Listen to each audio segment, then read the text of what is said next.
मार्कंडेय पुराण के विषय में। जो मार्कंडेय पुराण, मार्कंडेय ऋषि जिनके संदर्भ में कहा गया है वो चिरजीवी है। चिरजीवी का मतलब है अनेकों ब्रह्माओं को देख चुके हैं, सृष्टि के लोगों को नहीं, अनेकों ब्रह्माओं का दर्शन श्री मार्कंडेय ऋषि कर चुके हैं। श्री मार्कंडेय ऋषि जी का ये पुराण हमारी और आपकी भक्ति पथ को तो आगे बढ़ाएगा ही, साथ में हमारे चित्त में भगवान के प्रति श्रद्धा भी उत्पन्न करेगा। जो आधुनिक संशय हम लोगों के मनों में है, किसी भी पुराण की रचना प्रश्न से होती है। कथाएं, सत्संग प्रारंभ ही होता है प्रश्न से। अथातो ब्रह्म जिज्ञासा, उस ब्रह्म को जानने की जिज्ञासा, उस ईश्वर को जानने की जिज्ञासा, या जो घटना घट चुकी है उसे किसी ने बताया या किसी ने देखा पर उस पर विश्वास नहीं हो रहा है तो संशय, प्रश्न मन में उभरा, वहीं से ये प्रारंभ हो। तो हम तो यही कहेंगे, मार्कंडेय ऋषि के इस पुराण में जब हमने कुछ स्वाध्याय किया तो हमको लगा कि देश की जनता को, सच्चे सनातनियों को इससे अवगत होना चाहिए। इस पुराण की चर्चा जब आप श्रवण करेंगे, पूर्णतः इसे श्रवण करेंगे, प्रारंभ ही आपको अन्य पुराणों से अलग लगेगा और इसमें भगवान की कृपा का, चमत्कार का दर्शन भी होगा।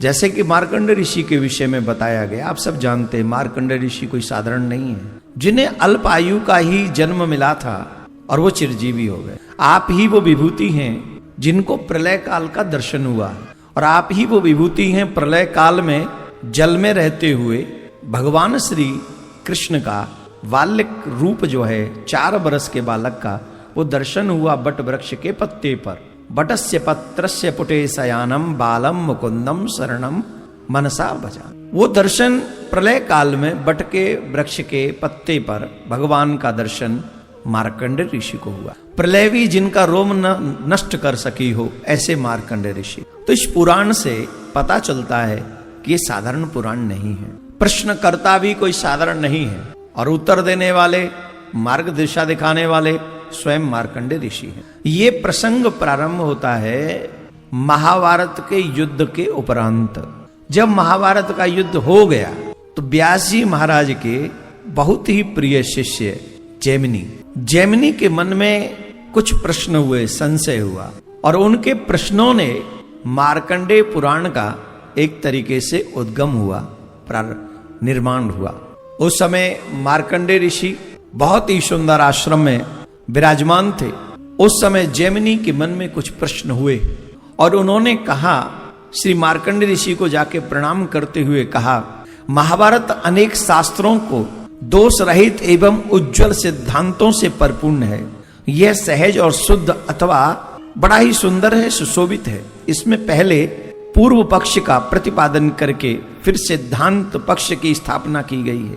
जैसे देवताओं में विष्णु श्रेष्ठ है, शस्त्रों में वज्र श्रेष्ठ है, इंद्रियों में मन श्रेष्ठ है, वैसे ही ग्रंथों में महाभारत श्रेष्ठ है। तो महाभारत जैसा ग्रंथ जिसमें 1,00,000 श्लोक हैं, व्यास जी ने सब कुछ लिखा, अर्थ धर्म काम मोक्ष सहज, परंतु मेरे मन में कुछ संशय है प्रभु। मेरे मन में ऐसा संशय आ गया है कि जब तक आप जैसा विद्वान इसे मेरे प्रश्न का उत्तर नहीं देगा, ये संशय मेरे मन से जाएगा नहीं। तो कहा, प्रभु मेरे मन में संशय है और मैं आपके पास में आया हूं, आप कृपा कीजिए। मार्कंडेय ऋषि ने पूछा, क्या हुआ? मेरे मन में प्रश्न है महत्वपूर्ण। पहला प्रश्न तो ये है, वो ईश्वर जिसे निर्गुण ब्रह्म कहा गया, वो निर्गुण ब्रह्म है, उसके एक इशारे वर से सारी सृष्टि का जन्म होता है, पालन होता है और संहार होता है। तो जो इतना सामर्थ्यवान है वो साधारण मनुष्य की तरह अवतार लेकर आता है, अर्जुन का रथ चलाता है। समझ में नहीं आई उसे क्या आवश्यक, उस निर्गुण ब्रह्म को सगुण होने के लिए क्यों आना पड़ा? काफी लोग आपके भी बीच में रहते हैं, हम तो नहीं मानते भगवान है, किसने देखा है? क्यों नहीं समझ में आता? क्योंकि लीला करके भ्रम पैदा कर देता है। अरे ये तो माखन चोरी करता है, ये तो ये करता है, तो भ्रम पैदा किया तो नास्तिक लोगों को ये बात हजम होगी ही नहीं। जब जैमिनी जैसे ऋषि के मन में ये संदेह हो गया कि वो निर्गुण ब्रह्म सगुण क्यों हो रहा है, वो साधारण मानवों की तरह बर्ताव क्यों कर रहा है, साधारण मानव की तरह बिहेव कर रहे हैं, वो व्यवहार कर रहे हैं। वो चाहे दुर्योधन को मारना 1 सेकंड में, इस पलकें भी नहीं उठानी, इतने में तो मर जाएगा। फिर उस निर्गुण ब्रह्म को सगुण होकर आने की क्या आवश्यकता आन पड़ी? पहला प्रश्न। दूसरा प्रश्न यह है, महाराज एक द्रौपदी 5 पतियों की पत्नी कैसे हो और वो धार्मिक कैसे? फिर द्रौपदी जी की बात जब आती है, द्रौपदी जी की बात जब आती है, आपके मन में श्रद्धा होती है कि अश्रद्धा? जोर से बोलो, श्रद्धा। और जब ये जानते हैं कि उनके 5 पति थे, मालूम, इसके बावजूद भी श्रद्धा क्यों है? तुम्हारे ही पड़ोस में एक कोई स्त्री रहती हो जिसके 2 पति हो, क्या 5 नहीं 2 ही पति हो, क्या श्रद्धा होगी? कितना अंतर आ गया। इस श्रद्धा के पीछे भी रीजन है, क्योंकि सत्य कुछ और है। इस श्रद्धा के पीछे भी रीजन है, क्योंकि सत्य कुछ और है और वो सत्य हमें पता नहीं है। जो लोग कहते हैं ना ये द्रौपदी, कई लोग होते हैं नास्तिक लोग, तो भगवान पे भी प्रश्न उठाते हैं। तो जो भगवान पे प्रश्न करते हैं वो द्रौपदी में श्रद्धा रखेंगे, और जो भगवान में श्रद्धा रखेंगे वो द्रौपदी में श्रद्धा रखेंगे ही रखेंगे। अब जैमिनी ऋषि के मन में ये प्रश्न है कि 5 पतियों की पत्नी एक अकेली कैसे, ये धर्म कैसे? तीसरा प्रश्न, उसी द्रौपदी के 5 पुत्र जिनका विवाह तक नहीं हुआ, और योद्धा कम नहीं थे, बलवान कम नहीं थे, वो श्रेष्ठ बलवान थे, वे लोग अद्भुत बलवान थे, और उनके रक्षक कोई साधारण नहीं थे। उनके रक्षक 5 पांडव थे जिन्होंने महाभारत जीता था। भाई कोई साधारण नहीं थे। भीम ले लो, ये वाला भीम नहीं, महाभारत वाला भीम। महाभारत वाले भीम जो थे, भीम थे, अर्जुन थे, धर्मराज थे, नकुल थे, सहदेव थे, ऐसे रक्षक जिनके हों और वो स्वयं बलवान हों, और वो ऐसे मर गए अनाथों की तरह, सोते सोते ही मर गए, अपने आप को बचाने का अवसर ही नहीं मिला, कम आयु में मर गए। ये बात हमारी समझ में नहीं। हे महाराज, ये संशय हमारे मन में है, इन प्रश्नों का उत्तर आप दीजिए, हमारे संशय का निवारण कीजिए। और जब तक ये निवारण नहीं होगा हमारा मन इसी दुविधा में डोलता रहे। लेकिन मार्कंडेय ऋषि जब वो ये प्रश्न सुने जैमिनी ऋषि से, तो मार्कंडेय ऋषि ने कहा, तुमने उचित समय पर प्रश्न नहीं किया है। ये मेरी संध्या काल का समय और मुझे संध्या वंदन के लिए जाना है, और तुम्हारा जो प्रश्न है इसके लिए महत्वपूर्ण समय चाहिए और विस्तार के लिए, क्योंकि इसे यूं नहीं समझाया जा, विस्तार पूर्वक समझाना है। और जब तक विस्तार पूर्वक हम इसको नहीं समझाएंगे तुम्हारी समझ में नहीं आए, और विस्तार पूर्वक हम तुम्हें समझाएं इतना समय हमारे पास में नहीं है। तो तुमने हमसे गलत समय पे प्रश्न किया है और हमें संध्या वंदन के लिए जाना है, पर तुमने हमसे प्रश्न किया इसलिए तुम एक मार्ग बता रहे हैं, तुम उस मार्ग पे चले जाओ, तुम्हारी बात बन जाएगी। मार्ग क्या है भगवान? बोले सुनो, तुम्हें मैं ऐसे पक्षियों का परिचय देता हूं जो तुम्हारे प्रश्नों का सही सही सटीक उत्तर दे सकेंगे, तुम्हारे संदेह का निवारण कर सकेंगे। द्रोण नाम के पक्षी के 4 पुत्र हैं जो सब पक्षियों में श्रेष्ठ हैं, तत्वज्ञ हैं तथा शास्त्रों का चिंतन करने वाले हैं। उनके नाम हैं पिंकाक्ष, विबोध, सुपुत्र और सुमुख।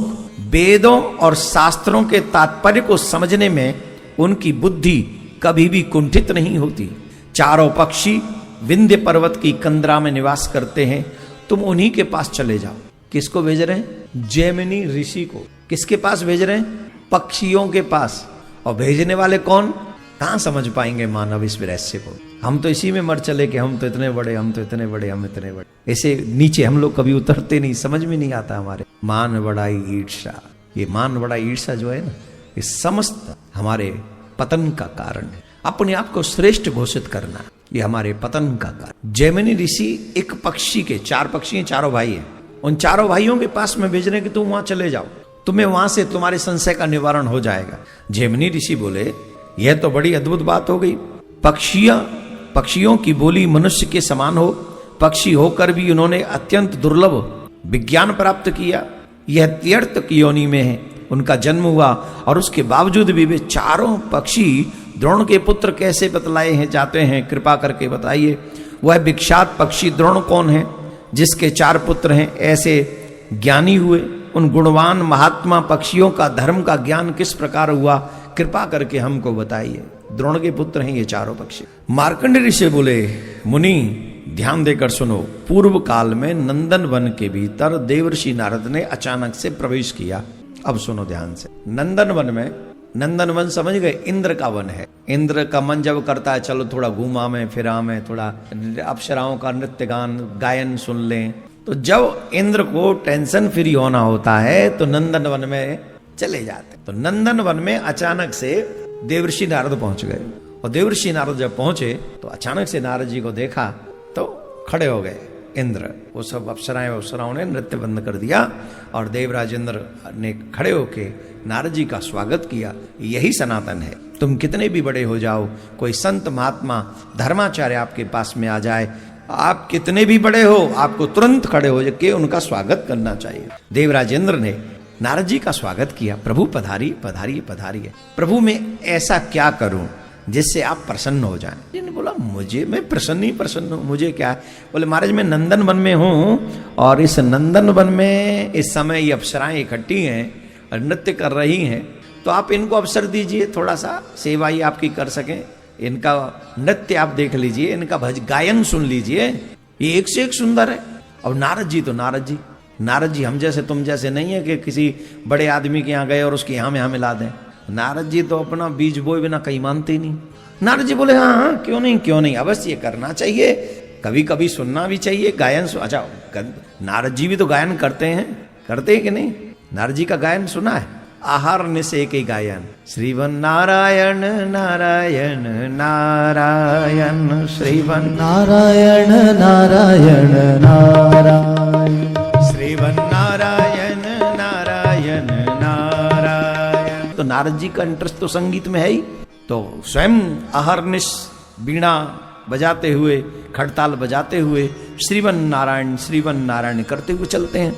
आहा, कहा महाराज आप किसी को कहो तो ये अपना सेवा कर दें कंठ से।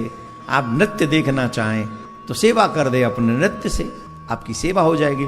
अच्छा, सेवा उसी से होती है जो उसके पास हो। कई लोग पूछते हैं हम क्या सेवा करें? जो तुम पे उसी से सेवा करो। तुम पे धन है तो धन से सेवा करो, तुम पे तन है तो जाके मंदिर में बुहारू लगाओ, तुम्हारे पास में गाड़ी है तो किसी को ड्रॉप कर दो, हो गई सेवा। जिस पे जो होगा। अब तो हम पे कथा आती है, हमसे कोई कहे सेवा करो तो हम तो यही कहेंगे भागवत के 2-4 श्लोक सुना देंगे, हो गई सेवा। जिस पे जो आता है वो उसी की सेवा, तो महाराज ये सेवा कर देंगे आपकी। नारद जी बोले हाँ अवश्य अवश्य। वहां तो बड़ी बड़ी अप्सराएं खड़ी थी, रंभा, मेनका, उर्वशी और न जाने माता अलग अलग। बोले देखो भाई हम ये तुम्हारी सेवा स्वीकार करने के लिए रेडी हैं, पर एक शर्त है, इन सब में जो सबसे बेस्ट हो वो हमारी सेवा करे। बो दिया बीज, बो दिया। अब सब खड़ी हैं वहीं। बोले इन सब में जो सर्वश्रेष्ठ हो वो हमारी सेवा करे। अब वो आपस में कानाफूसी करने लगी, मुझ में तो ये गुण है, मुझ में ये गुण है, मुझ में ये गुण है। अब तो महाराज वो आपस में विवाद करने लगी, मुझसे अच्छी तू कैसे, मुझसे अच्छी तू कैसे। और देवियों की एक विशेषता है, ये कभी दूसरे की सुंदरता, मतलब देवियों की सुंदरता की प्रशंसा नहीं कर सकती। तो देवियां एक से एक सुंदर अप्सराएं थी, वहां कह भी सकती थी नहीं तुम हमसे ज्यादा अच्छी हो, तुम हमसे। कोई नहीं बोली, सब बोली मैं। तो इंद्र को लगाइए तो आपस में यही विवाद कर रही हैं, आगे कैसी सेवा करेंगे। बोले सुनो शांत। महाराज जी मुनि श्रेष्ठ आप ही बताइए इनमें कौन सी सर्वश्रेष्ठ गुण संपन्न आपको लग रही है, वही आपकी सेवा करेगी। बोले देखो हमारे गुण से कोई लेना देना, हम नहीं देखेंगे गुण, हम तो एक बात कह रहे हैं। नारद जी ने कहा हमारा कहना जो काम कार्य को सिद्ध कर दे हम समझ जाएंगे वही सर्वश्रेष्ठ है। बोले कौन सा कार्य? जो गिरिराज हिमालय पर तपस्या करने वाले दुर्वासा ऋषि का तप भंग कर दे, उनके मन को विचलित कर दे, हम समझेंगे वही। जितने वेदों में, पुराणों में, शास्त्रों में, रामायण में जितने भी साप लगे हैं 90% इन्हीं के कोटे से आते हैं। भारत में कोटा सिस्टम चलता है ना, तो उसी भाषा में बोल रहा हूं, 90% जितने भी साप हैं इन्हीं के कोटे से आते हैं। और नारद जी ने कहा कि जो उनके तप को नष्ट कर दे, विघ्न पहुंचा दे, हम उसी को सर्वश्रेष्ठ मानेंगे कि वही अप्सरा सर्वश्रेष्ठ है। अब तो महाराज सब जो है देवियां जो थीं वो सब पीछे पैर डालने लगी कि नहीं वो कहीं का नहीं छोड़ेंगे। बहुत गुस्सा आता है उनको, साप बहुत देते हैं। सब कहने लगे नहीं हम सब श्रेय, अब ठीक है ऐसे ही ठीक। लेकिन उन्हीं अप्सराओं में एक अप्सरा थी जिसका नाम था बपू। उसने कहा मैं ये कार्य करके दिखाऊंगी आपको, मैं आपको ये कार्य करके दिखाऊंगी। दुर्वासा ऋषि की तपस्या को भंग मैं करके दिखाऊंगी। दुर्वासा मुनि को जो शरीर रूपी रथ का संचालन करते हैं, जिन्होंने इंद्रिय रूपी घोड़ों को उस रथ में जोत रखा है, उन दुर्वासा ऋषि को एक अयोग्य सारथी घोषित करूंगी मैं। ये शरीर रथ है, इंद्रियां उसके घोड़े हैं और ये जीव ही उसका सारथी है। ध्यान से सुनना, ये जीव ही उसका सारथी है। पर रथ को मंजिल तक कौन पहुंचा पाता है? जिसने अपने घोड़ों पर कंट्रोल कर रखी है। क्या कर रखी? किन पे? घोड़ों पे। घोड़े कौन है? हमारी इंद्रियां। इंद्रियां क्या है? आंख, कान, नाक, मुंह, मन कंट्रोल में है? सब अनकंट्रोल है। जो आया सो सुन लिया, जो आया वो देख लिया, जो मन में आया बोल दिया, जो मिल गया वो खा लिया, स्पर्श योग्य नहीं उसको भी स्पर्श कर लिया, सब अनकंट्रोल। तो बपू नाम की अप्सरा कह रही है कि ये दिखा दूंगी कि वो अयोग्य सारथी है, ये नाम अवश्य गिरा दूंगी, कोई रोक नहीं सकता। यूं कहकर वह बपू हिमालय के पर्वत पर जिस स्थान पर महर्षि दुर्वासा तपस्या कर रहे थे, वहां हिंसक जीव भी अपनी स्वाभाविक हिंसा वृत्ति छोड़कर परम शांत रहते थे। महामुनि दुर्वासा जहां निवास करते थे उस स्थान से कुछ दूरी पर, लगभग 1 कोस की दूरी पर वो बपू नाम की अप्सरा पहुंची। और उसके कंठ में बहुत कोकिल कलरव था, बहुत कोकिल कंठा थी, इतना मधुर गाती थी, इतना मधुर गाती थी। कई लोग होते हैं बहुत सुंदर गाते हैं। अभी देखो ये मानव ही इतना अच्छा गा लेते हैं। कई बार तो श्री लता जी के विषय में कितना आप लोगों ने सुना, भारत का कितना गौरव उन्होंने किया। उन्होंने बॉलीवुड के गाने गाए भी, लेकिन उन्होंने भजन भी गाए। और गाया क्या इससे फर्क नहीं पड़ता, कंठ कैसा। विदेशों में उनके कंठ की चर्चा प्रशंसा थी, लेकिन उनकी तपस्या भी थी। जीवन भर उनको वो चीजें नहीं खाई जो कंठ के लिए नुकसानदायक थी। तपस्या करनी पड़ती हर चीज के लिए। तो उस बपू नाम की अप्सरा का इतना सुंदर कंठ था, इतना सुंदर कंठ था, इतना सुंदर कंठ था कि दुर्वासा ऋषि का ध्यान भंग हो गया। आंखें खुल गई और सोचा कि इस जहां कोई है ही नहीं, कोई मानव नहीं है हिमालय में, यहाँ इतना सुंदर कौन गायन कर रहा। डिस्टेंस पे थी लगभग 1 कोस की दूरी पे। उठे, खड़े हुए और उस दिशा में चल पड़े जहां पर वो गायन कर रही थी बपू नाम की अप्सरा।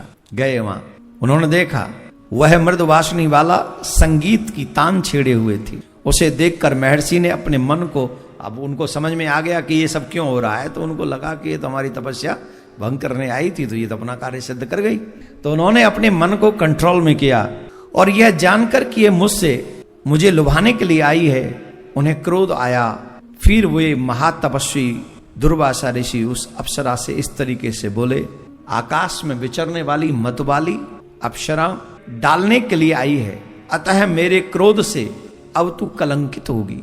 तुझे नहीं पता ना कि कितनी मुश्किल से तप होता है, सत्कर्म होता है, सत्कर्म संचित होता है। आप लोग माला करते हो तो पता चलता है ना उंगलियों को। आसन पे जब बैठते हो आधा घंटा, और जब पालती मार के आज सुंदर सुखासन पर बैठते हो और पैर भी इधर उधर नहीं करते, पता चलता है ना कि भजन चल रहा है। बोलो हाँ या ना। लेकिन 1 सेकंड किसी को बुरी नजर से देख लो, वो सब नष्ट। आधा घंटा 1 घंटा भजन किया, मेहनत की, प्रयास किया, लेकिन जैसे ही किसी को कुदृष्टि से देखा, स्त्री को या स्त्री शरीर है तो पुरुष को, उतने में ही खत्म। 1 सेकंड में खत्म 1 घंटे का भजन। इसीलिए लिखने वाले ने लिखा है, विषयों की आंधी आती है, सब पुण्य नष्ट कर जाती है, मैं किसको बताऊं बीते कर्म, मैं किसको बताऊं बीते कर्म। बड़ी सच। उन्होंने कहा तू नहीं जानती, सत्कर्म बड़ी मुश्किल से संचित होते हैं, पर एक क्षण में वो नष्ट होते हैं। तू उसी संचित सत्कर्म को मिटाने के लिए आई है। अब तू मेरे शाप से कलंकित हो जाएगी। अब तुझे इसका परिणाम भोगना होगा। तुझे पक्षी के कुल में जन्म लेना होगा। ओ खोटी बुद्धि वाली नीच अप्सरा, अपना यह मनोहर रूप छोड़कर तुझे 16 वर्षों तक पक्षिणी बनना पड़ेगा। क्या बनना पड़ेगा?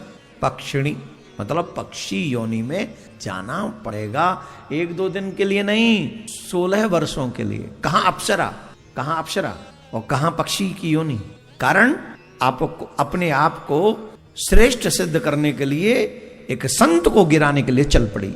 और यही मनोदशा आज मानव की भी है। अपने आप को श्रेष्ठ घोषित कराने के लिए किसी को भी गिराना पड़े तो मानव गिरा रहा है। तुझे शाप देते हैं, तुझे 16 वर्ष तक पक्षिणी बनना पड़ेगा, दुर्वासा ऋषि ने शाप दिया। और सुन, इतना ही नहीं, तेरे गर्भ से 4 बच्चे होंगे और उन 4 बच्चों के होने के बावजूद भी तू अपनी ममता उनको लुटा नहीं सकेगी, और तेरा वध बाण से होगा, शस्त्र से। कितना बड़ा शाप दे, कितना बड़ा शाप दुर्वासा ऋषि तुझे भोगना। और अब तू किसी प्रकार का उत्तर मत दे, अब तू कुछ नहीं बोलना, अब हम जा रहे हैं। और दुर्वासा ऋषि वहां से चले गए। वो बड़ी दुखी हो गई, बहुत दुखी हो गई। अब करे भी तो क्या करे, ऋषि का शाप तो बदल नहीं सकता। अपने अपने कर्मों का फल हम सबको भोगना पड़ता है। मार्कंडेय पुराण ऐसा कहता है। आप अच्छे कर्म करोगे तो आपको अच्छा फल मिलेगा, आप बुरे कर्म करोगे तो आपको बुरा फल मिलेगा। मार्कंडेय ऋषि कहते हैं, जैमिनी अरिष्ट नेम के पुत्र पक्षीराज गरुण हुए। ध्यान से सुनना, वो कहां जन्म लिया उसने, उस अप्सरा ने कहां जन्म लिया, ये ध्यान से सुनो। मार्कंडेय ऋषि कहते हैं, हे जैमिनी, अरिष्ट नेम के पुत्र पक्षीराज गरुण हुए। गरुण के पुत्र संपाति के नाम से विख्यात हुए। संपाति का पुत्र सूरवीर सुपार्श्व हुआ और सुपार्श्व के पुत्र कुंभी हुए और कुंभी का पुत्र प्रलोलुप हुआ और उसके भी 2 पुत्र हुए। उनमें एक का नाम कंक था और दूसरे का नाम कंधर था। बोलो राधे राधे। दूसरे का नाम कंधर था। कंधर के तारक्षी नाम की जो कन्या हुई वो ही पूर्व जन्म में श्रेष्ठ अप्सरा बपू थी।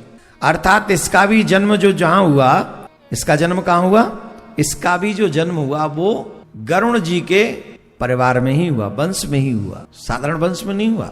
गरुण जी के ही वंश में इसका जन्म हुआ। एक बात कहें हम आपसे, आपके प्रारब्ध को कोई नहीं टाल सकता, ये नोट करो। भगवान में ही वो सामर्थ्य है जो उस प्रारब्ध को घटा सकते हैं, मिटा नहीं सकते, घटा सकते हैं, मिटाएंगे नहीं भगवान जी। अगर आप चाहते हैं, एक पक्षी की कथा आती है, रेगिस्तान में एक पक्षी पड़ा हुआ था कई दिनों से। रेगिस्तान में, रेगिस्तान माने no water, no any tree, न वृक्ष थे न जल था, तपती हुई बालू थी, उसके पंख धूप से जल चुके थे, उड़ने में भी सामर्थ्य उसमें नहीं थी, वो उड़ने में भी असमर्थ हो गया था पक्षी। और वो भगवान को कोस रहा था, मैंने ऐसा क्या कर दिया, तुम कैसे न्याय करते हो, हमको लगता नहीं तुम न्याय करने वाले हो, हमको लगता है तुम अन्यायी हो। उसी समय गरुण जी वहां होके निकले और गरुण जी ने अपनी ही प्रजाति के पक्षी को ऐसे रेगिस्तान में पड़ा हुआ देखा तो उनको दया आ गई, और उनको दया आ गई तो उस पक्षी के पास में गए और उस पक्षी से पूछा, तेरा क्या हाल है?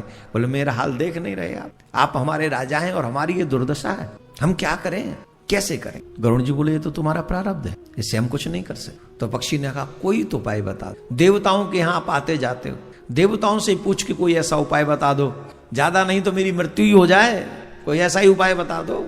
बोले रुक। तो देवताओं की सभा में गरुण जी गए, और देवताओं की सभा में जब गरुण जी गए तो देवताओं से पूछा कि मेरी ही प्रजाति का एक पक्षी रेगिस्तान में दुख पा रहा है, उसको उस दुख से कैसे मुक्ति मिलेगी, कैसे वो उस दुख से मुक्त हो सकता है, कुछ बताया जाए।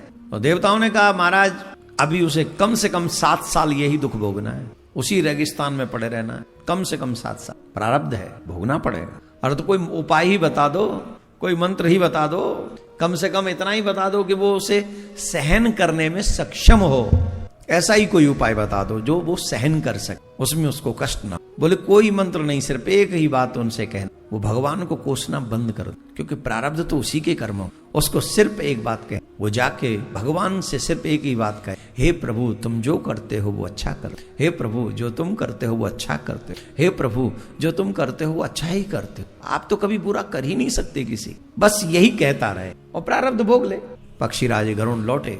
पक्षीराज गरुण ने कहा, बेटा साहस रख, आराम आराम से सब हो जाएगा, अभी तुझे कई सालों तक ये कष्ट भोग, पर एक काम कर, बात बात पे भगवान को कोसना बंद कर, एक ही बात कहे, भगवान तुम जो करते हो अच्छा करते हो, भगवान तुम जो करते हो अच्छा करते हो, भगवान तुम जो करते हो बस अच्छा करते हो, यही बोलो। बोले ठीक है, मेरे लिए तो यही गुरु मंत्र है, आप हमारे सर्वोपर हैं, हम आज के बाद यही बोलेंगे। पक्षीराज गरुण चले गए और उस पक्षी ने गुरु मंत्र की तरह उसे बांध लिया। उस पक्षी ने अब भगवान से कोई शिकायत नहीं की, शिकायत करना बंद कर दिया। अब उसने एक ही बात कही, हे प्रभु तुम जो करते हो अच्छा करते, हे प्रभु जो तुम करते हो, तुम तो किसी का बुरा करते ही नहीं, जो करते हो अच्छा, ये भी अच्छा, ये भी अच्छा, ये भी अच्छा, जो करते हो। विचार बदला, शब्द बदला, विचार बदला, प्रकृति बदली। अभी तक नेगेटिव था, अभी तक वो पक्षी नेगेटिव था, शिकायत कर रहा था, तुमने ये कर दिया, तुमने ये कर दिया, तुमने ये कर दिया। और गुरु मंत्र मिला, पॉजिटिव हो गया, हे प्रभु तुम जो करते हो अच्छा करते हो। और जैसे ही पॉजिटिव एनर्जी बढ़ना शुरू हुआ, भगवान ने सोचा कि ये तो मेरे ही आश्रित है और कुछ कह ही नहीं रहा, भगवान ने सोचा कि ये तो बार बार कह रहा है जो करते हो अच्छा करते हो, जो करते हो अच्छा करते हो, और ये दुख पा रहा है, और मेरे आश्रित जीव की ये दुर्दशा नहीं हो सकती। जो जीव मेरे आश्रित है उसकी ये दुर्दशा कैसे होगी। महाराज ये कहते कहते उसे ज्यादा दिन नहीं हुए थे, मात्र 7 दिन। 7 बरस झेलना था उसे, 7 दिन में परिवर्तन शुरू हुआ। उस रेगिस्तान में वृक्ष आने लगे, वृक्षों की कोमलता से वहां जल प्रकट होने लगा। वो नहीं उड़ के जा सकता, परमात्मा ने सारी व्यवस्था वहीं कर दी उसकी। वृक्ष आ गया, जल उत्पन्न हो गया, बादल बरसने लग गए, पानी गिर गया। कुछ दिन बाद गरुण निकले, गरुण ने वो देखा कि देखूं क्या हो रहा है उस बच्चे का, अपने बच्चों की चिंता रहती है। तो वो जब वो निकले तो उन्होंने दृश्य देखा, वो दृश्य गजब का था। वहां वृक्षावली, वहां जल है, हरी हरी घास है।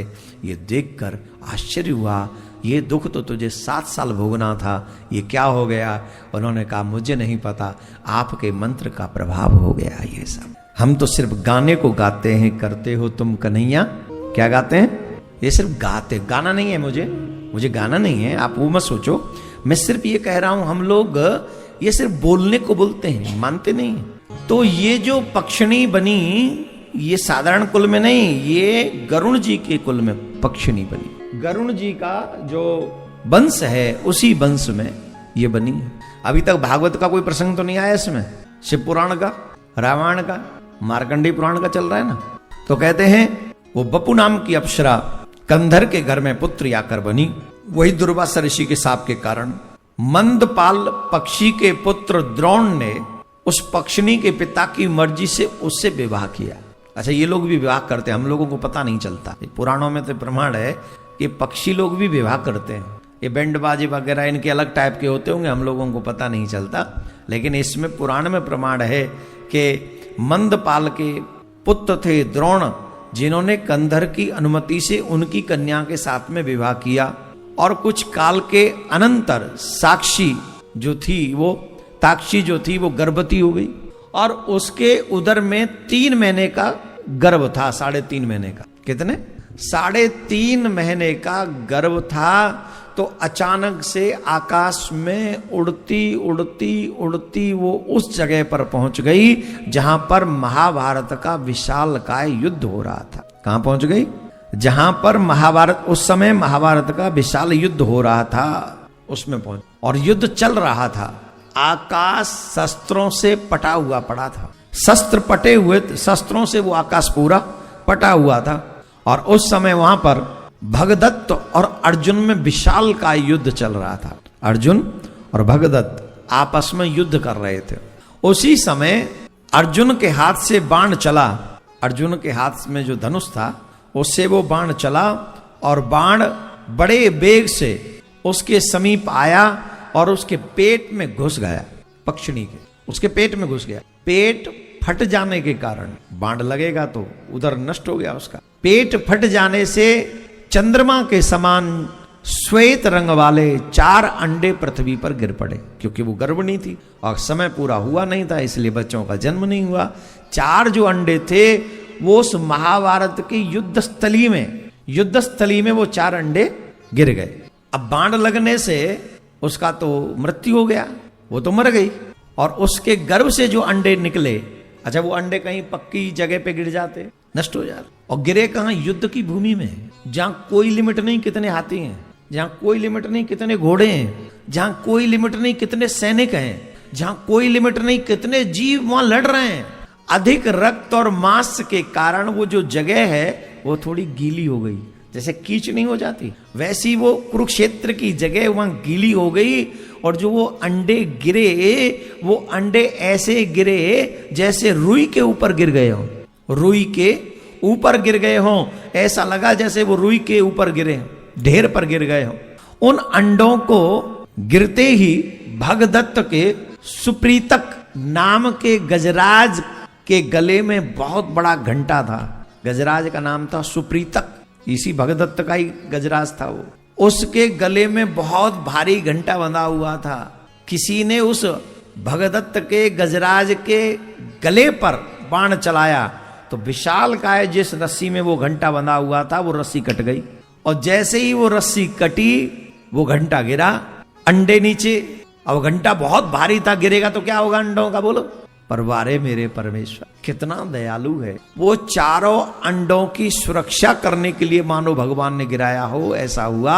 और वो चारों अंडों को कवर करते हुए उनको बीच में लेकर थोड़ा जमीन में अंदर धस गया। मैं जानना चाहता हूं आप सबसे, कौन सी शक्ति ऐसी है जहां बड़े बड़े योद्धा नहीं, द्रोणाचार्य, पितामह भीष्म, कर्ण, दुर्योधन, दुशासन, अभिमन्यु, साल्व, और कितने नाम गिनाऊं मैं आपको, एक से एक बड़े योद्धा जिनके हाथ में शस्त्र थे उस महाभारत के युद्ध की बलि चढ़ गए। लेकिन मेरे ठाकुर जी की लीला कितनी अपरंपार है, कितनी अपरंपार है। वो निर्जीव अंडे जिन्हें कुछ पता ही नहीं है, महाभारत जैसे युद्ध में घंटा गिरा के बचा लिए ठाकुर जी ने। किसने बचाए हो? इसलिए सुनना चाहिए मार्कंडेय पुराण। अपने विश्वास को बढ़ाने के लिए आपको मार्कंडेय पुराण सुनना है। जो अंडों को बचा सकता है वो तुमको नहीं बचाए, लेकिन बचाएगा तब जब तुम उसके आश्रित हो, जब स्वयं के ऊपर घमंड हो, बल हो कि हम अपने आप कर सकते हैं। तो फिर इसमें तो मेरे ठाकुर जी का कोई दोष ही नहीं, रोल भी नहीं है। भगवान कहेंगे फिर कर लो तुम्हें जो अपने आप से करना। उन घंटों को घंटे गिराकर अंडों को बचाने वाले ठाकुर जी को हम अनंत अनंत अनंत अनंत नमन करते हैं, अनंत अनंत नमन करते हैं। महाभारत का युद्ध हुआ पर अंडों का कुछ नहीं हुआ, निर्जीव बचे रहे, जीव निकल ली। ये किसका चमत्कार है? जिसको तू बचाने पे आवे आग में भी बचा के दिखावे, तेरे बस में अंधेरे उजाले, मेरी नैया है तेरे हवाले, डूबतों को बचा लेने वाले, मेरी नैया है तेरे हवाले। वही है, वही है, वही है। सबको बचाने का दायित्व वही संभालता है। और कौन है? महाभारत के युद्ध की समाप्ति पर समीक नाम के ऋषि, समीक नाम के ऋषि उस युद्ध स्थली में होके जा रहे थे, उस युद्ध स्थली में से जा रहे थे। और जब उस युद्ध स्थली में से जा रहे थे तो उन्होंने उस युद्ध स्थली में, जब समाप्त हो गया था, वहां कोई था ही नहीं, कहीं अस्त्र पड़े थे, शस्त्र पड़े थे, मरे हुए घोड़े हाथी सब मरे पड़े थे, कोई सन्नाटा था। पर वहां भी उन ऋषि को ची ची ची ची ची ये आवाज सुनाई पड़ी। ऐसे महाभयानक समय में इस बीहड़ युद्ध स्थली में, जहां युद्ध को समाप्त को 2-4 दिन नहीं, ज्यादा समय हो गया था, मतलब समय हो ही गया होगा, यहाँ कोई आवाज नहीं है। ची ची ची ची की आवाज कहां से आ रही? तो उस आवाज की दिशा में गए, तो उस घंटे के पास में जब गए तो वहां वो आवाज बढ़ी। और जब घंटे के पास में गए वहां आवाज बढ़ी तो ऋषि को लगा कि यहाँ इस घंटे को उठाओ, शिष्यों से कहा इसको उठाओ। और जब उठाया तो वहां 4 पक्षी छोटे छोटे छोटे छोटे, जिनके अभी पंख भी नहीं थे, वो ची ची ची ची ची ची कर रहे थे, चिचिया रहे थे। ऋषि को दया आ गई, ऋषि के नेत्रों में अश्रु भराए। हे सरकार, इस महाभारत जैसे युद्ध में, तब पूरी भूमिका समझ में आ गई कि हुआ क्या। घंटे के नीचे ये क्यों, मतलब अभी के तो नहीं है, इसका मतलब ये पहले से ही होंगे। तब समझ में आ गया, जिनको मारना था उनको मरवा दिया, और जिनको बचाना था उनके लिए घंटा गिरा दिया, उन्हें घंटे के नीचे दबा दिया, उन्हें बचा। वाह सरकार, तेरी क्या लीला है। अपने शिष्यों से समीक ऋषि ने कहा, ये कितनी सुंदर लीला है। वो वहीं थे। उन्होंने कहा कि मुझे वो देवासुर संग्राम में जो हुआ था, जब देवताओं ने दैत्यों की सेना को मारना काटना प्रारंभ किया था, तो दैत्य उस समय रण छोड़कर भागने लगे थे। तो दैत्यों की सेनाओं को भागता हुआ देखकर शुक्राचार्य जी महाराज ने जो शब्द कहे थे वो सबको सुनने चाहिए। इस घटना को देखकर उनको याद आया कि शुक्राचार्य जी ने क्या कहा था। शुक्राचार्य जी ने कहा था, ओ कायरो, क्यों पीठ दिखाकर जा रहे हो, तुम ऐसे मत जाओ। अरे शौर्य श्रेयस का परित्याग करके ऐसे किस स्थान में जाओगे जहां तुम्हारी मृत्यु नहीं हो पाएगी। शब्दों पे ध्यान दीजिएगा। ऐसी कौन सी जगह है जहां तुम भाग के जा रहे हो, जहां तुम्हारी मृत्यु नहीं होगी। तुम भी सोच लेना, ऐसी कोई जगह जहां तुम्हें मृत्यु का भय न रहे। कोई भागे या युद्ध करे वह तभी तक जीवित रह सकता है जब तक के लिए पहले विधाता ने उसकी आयु निश्चित कर दी। विधाता की इच्छा अनुसार जब तक जीव की आयु पूर्ण नहीं हो जाती तब तक उसे कोई मार नहीं सकता। कोई अपने घर में उसे तब तक कोई नहीं मार सकता जब तक उसकी आयु पूरी नहीं हो गई। और जिसकी आयु पूरी नहीं, जिसकी आयु पूरी हो गई वो घर के बाहर भी नहीं गया, वो घर में ही मर गया। कोई खाते खाते मर गया, कोई लेटे लेटे मर गया, वो कहीं नहीं गया। कोई लड़ नहीं रहा था, किसी से लड़ने नहीं गया, कहीं परमाणु बम नहीं छोड़े गए, कोई फाइटर जेट नहीं आया। अभी हमको बताया गया कि कहाँ, आई थिंक मध्य प्रदेश में या कहीं ऐसी जगह कोई इलेक्ट्रॉनिक क्या बोलते हैं उसको, कार थी जो बिजली से चलती, बिजली से चार्ज करते। कौन सी कार बोलते? इलेक्ट्रॉनिक कार है ना। तो उसे चार्ज करने के लिए लगाया। घर में 7 परिवारी जन थे, एक स्त्री गर्भवती थी, कुछ दिन में बच्चा होने। वो चार्ज करते करते उस गाड़ी में ऐसा कुछ हुआ कि सब लोग मर गए, सातों के सातों। कहाँ गए थे? कहीं तो नहीं गए। कोई लंदन जा रहा था, वो प्लेन एयर इंडिया वाला, वो नष्ट हो गया। एक जहाज जा रहा था श्रीलंका से समुद्र में, वो मर गया, उसको मार दिया गया। और बचने वाले तो ऐसे, भूकंप आया, पूरा मकान गिर गया, और एक छोटा सा बच्चा, सब मर गए घर के। एक छोटा सा बच्चा अपनी माँ का ब्लड पीते पीते जिंदा रहा। जिसे ठाकुर जी बचाना चाहे उसे कौन मार सकता है? कुछ लोग घर में ही मर जाते हैं, कुछ लोग युद्ध में भी नहीं मरते हैं, कोई भागते हुए प्राण त्याग करते हैं, कुछ लोग अन्न खाते हुए पानी पीते हुए ही काल के गाल में चले जाते हैं। इस प्रकार कुछ लोग ऐसे हैं जो भोग विलास आनंद ले रहे हैं, इच्छा अनुसार वाहनों पर विचरण करते हैं, शरीर से निरोग हैं तथा अस्त्र शस्त्रों से जिनका कोई लेना देना नहीं है, फिर भी वो मर जाते हैं। कम शब्दों में अगर समझना है तो आपको ये समझना होगा, जिसे समय आ गया है, जिसे ठाकुर जी मारना चाहे वो महलों में भी नहीं बच सकता, और जिसे ठाकुर जी बचाना चाहे वो महाभारत के युद्ध में भी मर नहीं सकता। ये ठाकुर जी की ही लीला है, कोई और नहीं कर सकता ऐसा। देवराजेंद्र कर सकता है, देवराजेंद्र भी नहीं कर सकता, वो भी नहीं बचा सकता था जब भगवान मारने पे आएगा, और जब भगवान बचाने पे आए तो वो मार नहीं सकता था। वज्रपाणी इंद्र ने एक बार संबरासुर के ऊपर अपने वज्र का प्रहार किया था। उस वज्र ने उसकी छाती में चोट तो पहुंचाई, वह असुर मर न सका। वज्र का प्रहार सह गया वो संबरासुर, लेकिन मरा नहीं। और उसी वज्र से इंद्र ने जब जब दानवों पे प्रहार किया वे तत्काल ही मर गए। वज्र वही था, चलाने वाला भी वही था, एक बच गया और मर गए। इससे बड़ा प्रमाण और क्या चाहिए? तो समीक ऋषि कहते हैं ये प्रभु की लीला है कि इतने विलाय प्रलयकारी महाभारत के युद्ध में इन अंडों को बचा लिया। ठाकुर जी की लीला है, ये उन्हीं की कृपा है। हम तो वैष्णवों से कहेंगे ये प्रलयकारी समय चल रहा है। हमने जो वीडियो बोला था, किसी ने सुना? वो वीडियो सुना? हो रहा है कि नहीं हो रहा है? उड़ीसा के महात्मा जी ने जो भविष्यमाल का नाम की किताब में लिखा है वो चल रहा है कि नहीं चल रहा है? और कोई अगर ये सोच रहा हो कि ये यहीं रुक जाएगा तो गलत सोच रहे हो। प्रकृति से बड़ा कोई मानव नहीं, कोई मानव की शक्ति नहीं। 2 साल तो अभी वही महामानव है, वहां छोड़े नहीं। आज इसको ले, कल उसको ले, परसों उसको ले, उनका नित्य का काम यही है। आप समझ लीजिए 28 तक, वैसे तो समय 32 तक है, 2025 से लेके 32 तक ये मानवता के लिए सबसे खतरनाक समय है। और इस खतरनाक समय में वही बचेंगे जो भगवान के शरणागत हैं। और आप सनातनियों के पास में ये सौभाग्य है कि आपको कुछ चेंज नहीं करना, आप जैसे हो वैसे ही भगवान की शरणागत हो जाओ। माथे पे तिलक, गले में तुलसी, हाथ में कलावा, मुख में भगवान का नाम धारण कर लो। जुआ, शराब, मांस, इन सब से दूरी बना लो, अच्छाई की तरफ निकल पड़ो। हम विश्वास से कहते हैं कल नहीं आज ही भगवान की शरणागति लो। हे कृष्ण मैं आपका हूं, हे प्रिया कांजू मैं आपका हूं, ऐसा निश्चय कर लो। अपने बच्चों को भी निश्चय करा दो, जिससे आने वाला संकट ठीक वैसे ही टल जाए जैसे उन अंडों के ऊपर ठाकुर ने घंटा गिरा दिए और उन अंडों का जीवन बचा लिया। ठीक वैसे ही हमारे बच्चों के ऊपर भी संकट ना आए, अपनी कृपा का घंटा हमारे ऊपर भी बना के रखें और सब सनातनी सुरक्षित रहें। ऋषि कहते हैं भला सोचो तो सही, इन अंडों के ऊपर ठाकुर की कैसी कृपा हुई। चलो इनको ले चलो, अब इनको आश्रम ले चलो। क्यों? अगर हमारी दृष्टि इस पे नहीं पड़ती तो इनको छोड़ के जाना तो कोई दोष नहीं लगता। अब तो इन पे हमारी दृष्टि पड़ गई है। अब इनको अगर यहाँ खुले में छोड़ दिया तो कोई पक्षी से मार डालेगा, कोई जंतु मार डालेगा, कोई चूहा, कोई सांप मार डालेगा, क्योंकि अभी तो ये इनमें पंख नहीं है, ये उड़ नहीं सकते हैं। इसलिए अब तो मैंने ले चलो और आश्रम में ऐसी जगह पर रख दो, ऐसे स्थान पर रखो जहां इन्हें बिल्ली, चूहे, बाज अथवा नेवले आदि से इन्हें कोई भय न हो। तो महाराज उन्हें आश्रम में लेके चले गए समीक ऋषि, और शिष्यों ने उनकी बड़ी सेवा करी, बड़ा संभाल के रखा।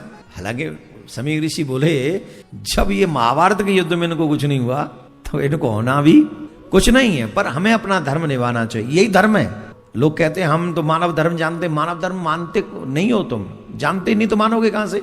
जीव पर, प्रत्येक जीव पर दया करनी है। आज का मानव बड़े गजब का है, कुत्तों पे तो दया करता है और गौओं को काटता है।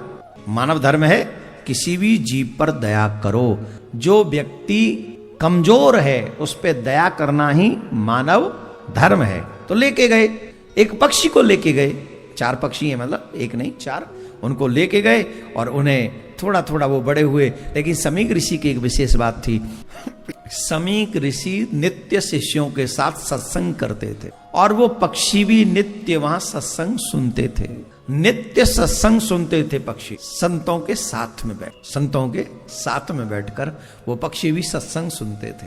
ऐसे ऐसे ऐसे थोड़ा थोड़ा समय हुआ, और जब थोड़ा सा समय निकल गया तो एक दिन उन्होंने, उन पक्षियों ने, बड़े गजब की बात हो गई। एक दिन महर्षि समीक अपने शिष्यों पर कृपा करने के लिए धर्म के तत्व का उपदेश कर रहे थे। उस समय वहां महर्षि के प्रभाव से उन पक्षियों ने अंतःकरण में स्थित ज्ञान प्रकट हो गया, और फिर वे उस सब महर्षि की परिक्रमा की और उनके चरणों में मस्तक झुकाया। तत्पश्चात वे बोले, हे मुने, आपने भयानक मृत्यु से हमारा उद्धार किया है, आपने हमें रहने के लिए स्थान दिया, ग्रहण करने के लिए भोजन दिया। हमारी माँ तो जन्म देते ही मर गई थी, हमारी माँ तो जन्म देते ही मर गई थी, और हमारे पिता भी हमारी रक्षा करने के लिए नहीं आए थे। इसलिए आप ही हमारी माँ हो, आप ही हमारे पिता हो, और आप ही हमारे गुरु हो। आप ही ने हमें ये सुंदर जीवन में ये उपदेश दिया आदि आदि। हे नाथ, हम लोगों की रक्षा करने वाले आप ही हैं। उस घंटे को उठाकर अगर आपने हमारी रक्षा नहीं की होती तो हम तो वहां पर बड़ा ही कष्ट पा रहे थे, हमें वहां पर बड़ा ही कष्ट हो रहा था, वहां कीड़ों की तरह हम सूखे जा रहे थे। आप ही ने रक्षा की हमारी, अब आप हमें आज्ञा दीजिए, हम आपकी क्या सेवा करें। वो चारों के चारों पक्षी मनुष्य की भाषा में बोल रहे थे, मानव की भाषा में बोल रहे थे। उनको ऐसे बोलता हुआ देखकर समीक ऋषि को रोमांच उठा। अरे वाह, तुम तो इतना श्रेष्ठ भाषा बोलते हो, देवीय भाषा बोलते हो, इतना श्रेष्ठ बोल रहे हो, तुम्हें तो बहुत ज्ञान है। अरे भैया गजब हो गया, तुम कौन हो, तुम हमें साधारण नहीं लगते, तुम हमें कोई विशेष महात्मा लगते। हम जानना चाहते हैं तुम किस कारण से पक्षी की योनि में गए, तुम हमें बता। बोले महाराज आपने सही कहा, हम ऐसे ही नहीं बने हैं पक्षी, हमसे पूर्व काल में एक अपराध हुआ है और उस अपराध के कारण हम जो है पक्षी बने।